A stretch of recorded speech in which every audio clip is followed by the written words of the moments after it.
Eleanor Hayes had always thought of herself as a woman who had lived a full life.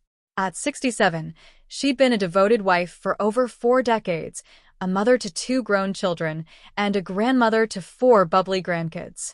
Her late husband, Richard, had been her rock, dependable, wise, and gentle. But when he passed away 3 years ago, a quiet stillness had taken over her life.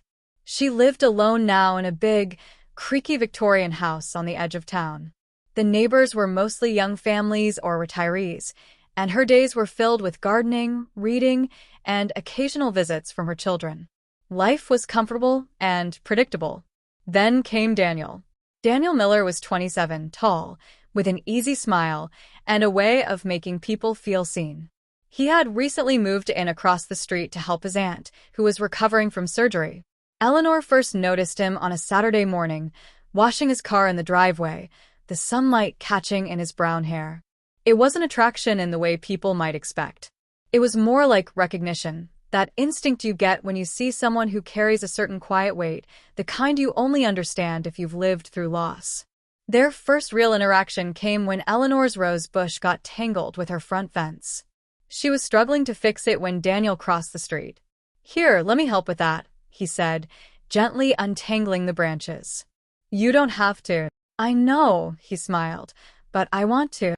From then on, Daniel made a habit of stopping by, sometimes to help with small repairs, sometimes just to chat over tea. He'd talk about his job at the local community center, his love for old music, and how his parents had divorced when he was young. She'd share stories of her youth, her years with Richard, and her little victories in the garden. One rainy afternoon, Daniel arrived on her porch looking troubled.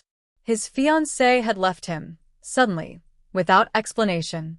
Eleanor made him tea, and they sat by the window as the rain streaked down the glass. "She said I wasn't enough for her," he murmured. "That says more about her than you," Eleanor replied, her voice soft but certain. In that moment, Daniel looked at her with a vulnerability that startled her. Not because it was romantic, it wasn't, but because it was rare to see someone so young wear their pain so openly. Over the next few months, the bond deepened. They became each other's confidants. People in the neighborhood began to whisper, the young man always at the widow's house, the way they laughed together, the way he lingered on her porch at dusk. Eleanor heard the murmurs, but brushed them aside. She knew what they shared wasn't what people thought, at least not then. One evening, Eleanor hosted a small dinner for a few neighbors, including Daniel.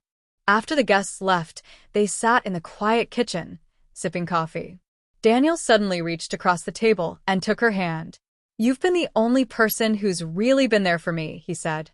She squeezed his hand. "That's what friends are for." "But it's more than that," he said softly. "You've made me believe in people again." Eleanor felt something stir in her chest, not love in the conventional sense, but a recognition of her own need for connection. She realized she had been so careful about keeping her life small since Richard's death that she had forgotten what it felt like to be truly alive. They didn't begin an affair in the way the gossip would later suggest.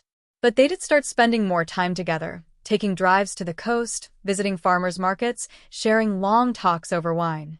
And in the process, Eleanor began to notice the loneliness she'd buried for years was slowly lifting. The turning point came when her daughter, Claire, confronted her. "Mom, people are talking," Claire said, standing in Eleanor's kitchen with crossed arms. "A man 40 years younger, always around. It doesn't look good." "It's none of their business," Eleanor replied, her voice calm but firm. "It's my business if you're being taken advantage of." "I'm not. Daniel's a friend. A good friend." But Claire didn't look convinced. And the tension between mother and daughter lingered. Eventually, Daniel decided to move back to his hometown to take a job offer. The day he told her, they sat on her porch in silence for a long while. "You changed my life, Eleanor," he said quietly. "I hope you know that." "And you reminded me I still have one to live," she replied. When he left, she felt the absence like a hollow in her home. But she also felt something else, gratitude. Not for romance, not for drama, but for the reminder that connections, no matter how unexpected, can wake us up from the sleep of grief.